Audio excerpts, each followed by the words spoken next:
right. Welcome back, everybody, to an episode of Dried Blood. I have no idea what episode it is, but we're here with Hamna Drac. That got dramatic real fast. Crying. I'm still crying. Yeah. I'm gonna take my contacts out after this. Oh no. Everyone's crying, but Kyle's hungry, so who's the real villain I'm here? so sorry, Kyle.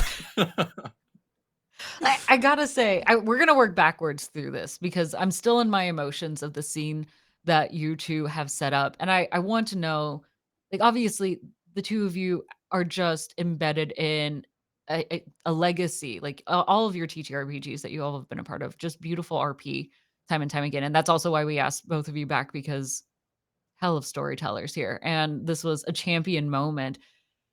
Did you imagine it having to go this way? Especially because the two of you had a chance to connect and think like, what's the conflict of these two characters?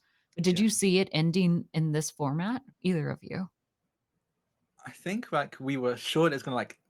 I obviously, as a character, definitely kept saying, "Hey, Decima, you can like give up," and Decima kept saying as in a character, "Hey, you can give up."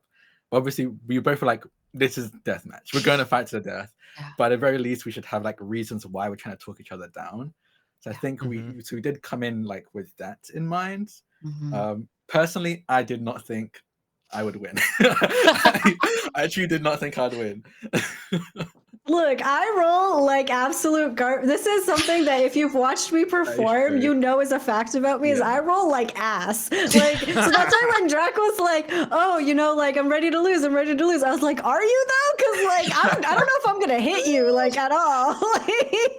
No, 'cause so I remember because I hadn't. So I'll be honest. I built my character very late. And I think I think it was you that messaged me first what build your character was, and I was like, okay, cool. I'm thinking wizards, and I was like, part of me was like the min max was like a wizard against a barbarian. You're kind of screwed. But then part of me was like, okay, but that's a really cool like exact opposites, exact parallels for Mhm. twins as well, which I thought was really cool. Oh, yeah.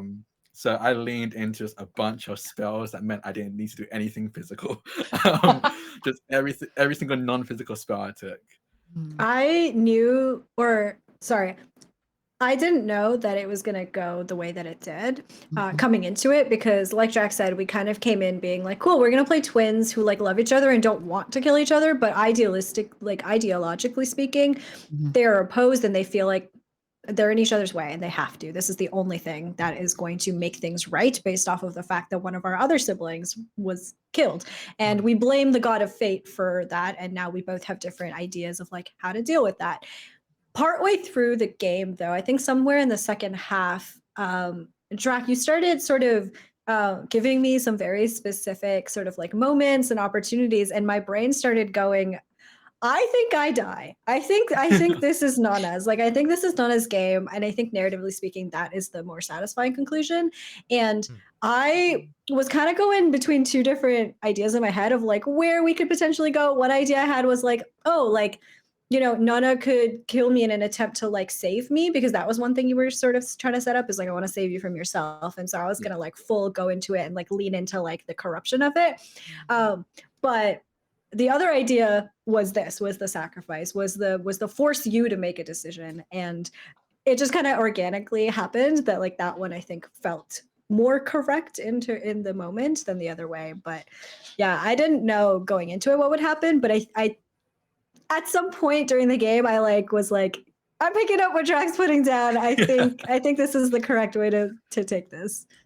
I think I just want to say I thought it was really like because we didn't like go into like we grew up like this as kids. We were just like we are twins and we had an older brother named Mortar, and I think he did a really good job of like picking on how I played Nonamatt and was very much like you don't make a decision, like you are constantly scared and nervous, make a decision now, which is like perfect because I didn't think about that until I was like, no, that makes sense with how I played like them so far. They are very indecisive. They're constantly apologizing for everything they do. That makes so much sense to be like, okay, if you feel so strongly about this, make a decision, do the thing. So that's my props to Hamna. That I thought was really cool. Like reading into a character that I haven't even noticed. You had such strong characterization. It was just very obvious, I think, because you're like you made such good character decisions where you were like you're gonna run away. You were so nervous the whole time, and you were like, I'm just gonna let like other things fight for me. I don't really fight. Like it's just other things. I'm really sorry. Like you were just such a very strong character. Not in the sense of like you weren't like physically strong, but I mean like characterization wise, you were so strong. I knew exactly who I was playing off of, and I was like, okay, like I think it was so easy to be your scene partner because of how clearly you understood the sort of archetype that you were playing, and it was fun to kind of play your opposite in a way. Like I think honestly, like I didn't have a full idea of what Decima's personality was necessarily going to be like. I knew it was going to be a little bit stronger, a little bit more like headstrong, a little like stubborn, more aggressive. But I kind of leaned into that way more after seeing what you were doing, because I was like, all right, we're gonna do the like opposites thing. Yeah. And it worked very well. And even though you guys are saying like we've figured out like and it strengthens as you play off of each other, on our end, it felt very clear from the beginning, from like how you described walking into the entrance, like Nonamatt's like, where are we? Do I really want to be here right now? And then, Decima like, I'm focused. I got one goal here and I'm watching.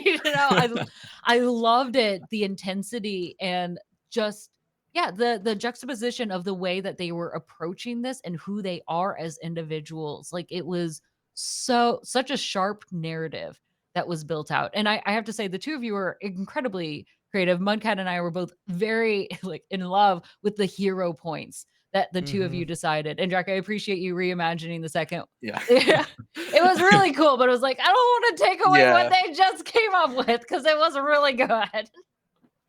Yeah, I like that. I like the use of that hero point. We've had people sacrifice the box of chaos before, but nobody has specifically asked to consume the box of chaos. And it works for us this season because the souls are taken from the Acolytes. It used to be the Shadow King's soul. So it's a whole different scenario, and I'm like, this might be possible. So it was kind of cool to like, kind of go with that, and it just made a really cool, narrative choice to kind of go with that. And I really wanted to point out, you mentioned Hamna that dying for your character was like the more satisfying narrative. That just really stuck out to me because there's so many people that play, whether it's here, we do a deathmatch PvP, you don't really think all the time about narrative. And even when you play in a normal game, you're mostly thinking like, what do I want to do as my character or whatever. And it's not necessarily how does it serve the story. So I really appreciated that, that you had that thought of like, what is the coolest narrative that we can tell here? Because I feel like that kind of makes there's a difference between like good players and great players of like in this space who are willing to do that even at the expense of their own desires or character. That's cool. It was just obvious. Nona's the hero of this story. I'm the villain. I'm ready. It's good. It was honestly like Hamna. I've talked about it a lot. I'm always like, I'm a big fan of you. From the moment like I first saw you role playing, I was a huge fan, and then getting to role play with you in higher education, a big fan. So at the moment I found out that I was going to be playing with you, I was like, yeah, 100% I'm in, for sure. I was also so excited because similarly, like Drac is an amazing role player, and it's funny because you were just talking about it today on Twitter, but you literally did the thing that you always do today. Like on Twitter, like Drac was talking about how like they feel like one of the things that they do really well is like putting something very like minor, a detail in the beginning or like very early in a narrative, and then picking it up later and making it really relevant.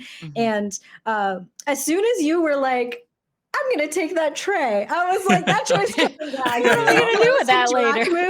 Yeah, this is a classic Drac move. Drac's gonna do something with that later, and it's gonna be unhinged. So it was really fun getting to play off. You're just so like creative, especially in combat. That was one thing where we came into this and we got invited, and I saw that I was playing with you, and I was like, immediately I was like, oh, I have to like put a good build together because Drac is good at combat and very, very creative in the way that he like picks moves. You almost and, like, died in the things. first half. Right, exactly. Like ball bearings are no joke. Ball bearings and animate objects is I was not OP, expecting 'cause that. if there's It's great. 10,000 in one bag, so if 10 die, you just cast it again on someone. Right? Another 10. Like that is something that like I would not have thought of, and I think that's what makes it so fun to play against Drac. Is I don't know what the hell's gonna happen, and I just gonna have to be like, all right, improv. It was beautiful. It was beautiful. I'm gonna, especially because Drac, you probably need to get some sleep. I'm gonna be awake for another 6 to 8 hours. It's I'm so fine. impressed with y'all. Like you all, this was a very energizing game. It was right. Like at the Aw, end of this, I'm thank like, I you. love this. I adored it, and for obvious reasons, right? You guys are fantastic at what you do, but it flowed seamlessly for our listeners. I'd love. Typically, we say one or the other, but I'd love for both of you. A thought from you as a player, like to the audience, whatever kind of passing or final thoughts you want to offer them. But also, I'd love to hear from both your characters, like their own final thoughts, especially since there was such this big discussion on fate and who owns it and how we use it. And I thought that was beautiful. So I'd love for whatever you want to discuss, your final words Yeah. for both. So whoever would like to go first. I'll go first.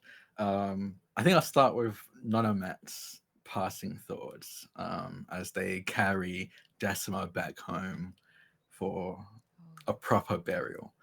And I think it is tell the people you love that you love them, because you don't know when you won't have the chance to do that ever again.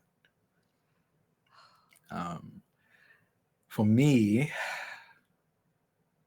that was really a bummer, so I'm gonna do a cool one. If you're a wizard, carry ball bearings. It will help a lot. That's great balance. Thank you. Carry ball bearings. For Decima, I think Decima's final passing thoughts are that if you believe in something strong enough, you should be willing to back it with your full chest, whole ass, go all the way with it. No half-assing your beliefs or your values. And for myself, just to the audience for like a passing thought is don't be afraid to, like get a little creative with your character sheet, like don't feel constrained by it. I think it's really fun to sort of take an ability that you have and be like, what if I did this but like slightly differently? And the worst that a GM can say is no, but at least you tried, right? So and I find that most GMs are I need to make actually it clear, that's a Hamlet special. That's like if you have Hamlet in your game, Hamlet will be like, okay, hear me out. It's like this, but okay, I that's know so what the funny. description says, but That's so Y'all funny got because some good reputations here. I think that literally is the exact phrase I use before I say some bullshit. I think it straight up is, okay, hear me out. Like, yeah. Y'all were fantastic. I love this. I'm gonna miss Decima. I'm gonna miss Nonamatt and the mini mats. I think this was just a phenomenal fight. thank you so much for having us on. It was such a Yeah, joy. Yeah, well, thanks for coming back. We enjoyed having you both. It was super creative, and so I'm satisfied with it. But hopefully the Acolytes are as well.